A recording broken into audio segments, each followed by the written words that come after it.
여러분, 오늘은 교직에서 은퇴한 김 선생님의 가슴 아픈 이야기를 소개합니다. 그의 인생에서 일어난 일들을 통해 중요한 교훈을 얻어보세요. 구독과 좋아요 부탁드립니다. 김 선생님은 33년 동안 교단에서 많은 학생들을 가르치며 존경받는 교사였습니다. 3년 전, 그는 명예퇴직을 하게 되었고, 퇴직 당시 연금은 312만 원이었지만, 현재는 339만 원으로 올랐습니다. 퇴직 전 직장이 약 80km 떨어져 있어 하이브리드 차를 구입해 출퇴근했습니다. 그가 선택한 차는 렉서스 ES 하이브리드였습니다. 퇴직 후에도 김 선생님은 심각한 건강 문제로 고통받았습니다. 우울증과 함께 심장 협착증, 척추관 협착증으로 인해 다리 통증까지 겪었습니다. 결국 그는 퇴직금 9,500만 원을 아내에게 주고 명예퇴직금 1억 원을 자신의 통장에 넣었습니다. 그러나 수술을 앞둔 어느 날 아내는 그에게 다가와 말했습니다. 여보, 마취하고 수술하면 혹시 잘못되면 못 깨어날 수도 있어. 그러니까 당신이 가지고 있는 통장 비밀번호랑 연금 받는 계좌 정보도 나한테 줘야 해. 그리고 아파트 명의도 내게 넘겨줘야 해. 김 선생님은 걱정이 되었지만 혹시나 하는 마음에 비밀번호와 계좌 정보는 물론 아파트 명의까지 모두 넘겨주었습니다. 수술 후 다행히 김 선생님은 깨어났지만 그의 인생은 더 이상 이전과 같지 않았습니다. 퇴원 후 아내는 연금이 들어오는 계좌까지 가져갔고 김 선생님은 손에 남은 돈 한 푼 없이 살아가게 되었습니다. 친구들과 만날 때도 밥 한 끼 살 돈이 없어 신발끈을 10분 넘게 매며 시간을 때우곤 했습니다. 어느 날 김 선생님이 수술 후 집에서 누워있을 때 따로 살고 있던 아들이 집에 와서 말했습니다. 아빠, 이 차 제가 쓰면 안 될까요? 아빠는 허리도 아프시고 차 타기 힘드실 테니까요. 김 선생님은 아들의 말에 고개를 끄덕이며 차를 넘겨주었습니다. 그래, 너 가져가라. 난 이제 이 차 타기 힘드니까 너라도 잘 써라. 차를 넘긴 후 김 선생님의 일상은 더욱 제한적이 되었습니다.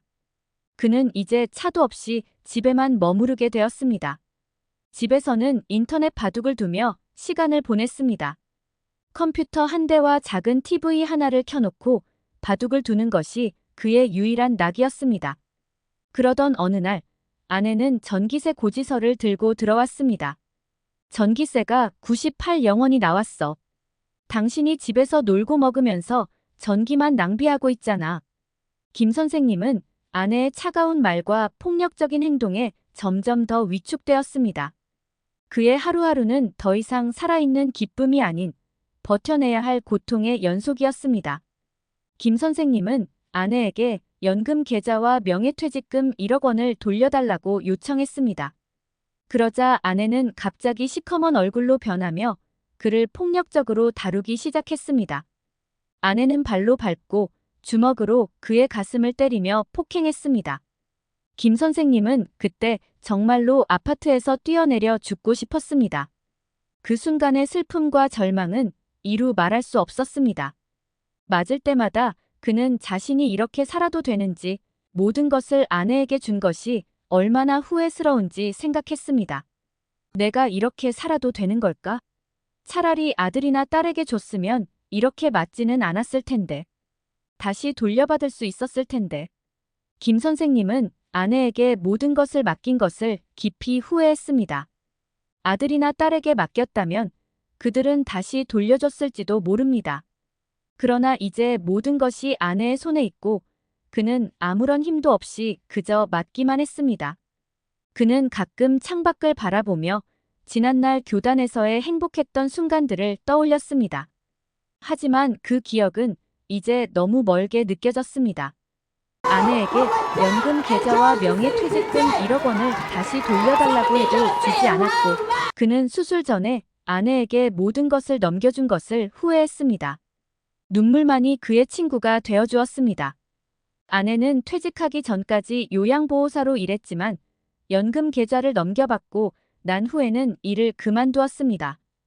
더구나 아내는 다른 남자와 외국으로 여행을 다녀왔습니다. 10박 11일 크루즈 여행을 친구들과 다니는 척하면서 애인과 함께 간다는 느낌이 들었습니다. 비행기를 타고 20일 정도 유럽으로 여행을 다녀왔다는 소식도 들려왔습니다. 그는 이 모든 상황이 너무 슬펐습니다. 자신의 허리가 아파 비행기조차 탈 수 없게 되었는데 아내는 다른 남자와 즐겁게 여행을 다니는 것 같았습니다. 내 돈으로 여행을 다니는 것 같아 더더욱 슬펐습니다. 김 선생님은 이제 완전히 무기력해져 있었습니다. 아내는 그에게 돈을 달라고 하면 구박하고 때로는 폭력적인 행동까지 서슴지 않았습니다. 다시 한번 그런 소리 하면 아파트에서 쫓아낼 것이다. 너 쫓겨나면 갈 데도 없다. 지금 이 집에서 살고 있는 것만 해도 안 쫓겨나고 내가 살려주는 것만 해도 너는 정말 나에게 고맙게 생각해야 되고 나에게 감사하게 생각해야 한다. 김 선생님은 아내의 이러한 말들에 더욱 무력감을 느꼈습니다. 많이 맞고 사는 것이 그의 일상이 되었습니다. 슬픔과 고통 속에서 그는 하루하루를 버텨내고 있었습니다. 김 선생님은 자신의 삶이 다른 사람들에게 작은 위로와 희망이 되기를 바랐습니다. 비록 그의 현재는 여전히 고통스럽고 힘들지만 그는 다시 한번 일어설 용기를 얻었습니다. 그러나 그 용기도 점점 희미해져 가는 것이 현실이었습니다. 그는 이제 더 이상 절망 속에 머무르지 않고 새로운 삶을 향해 나아가고 싶었지만 그 길은 너무 멀고 험난해 보였습니다. 여러분, 김 선생님의 이야기를 통해 얻을 수 있는 교훈이 있습니다. 수술과 같은 중요한 상황을 앞두고 있을 때 재산과 중요한 자산은 신중하게 관리해야 합니다. 전문가의 조언을 받거나 신뢰할 수 있는 사람에게 맡기는 것이 중요합니다. 재정적 안전망을 마련하고 서두르지 말고 신중하게 결정하는 것이 바람직합니다. 이 이야기를 통해 여러분도 자신의 재산을 잘 관리하는 방법을 고민해 보시길 바랍니다. 김 선생님의 이야기를 들어주셔서 감사합니다. 구독과 좋아요, 그리고 댓글로 여러분의 생각을 나눠주세요. 다음 영상에서 다시 뵙겠습니다.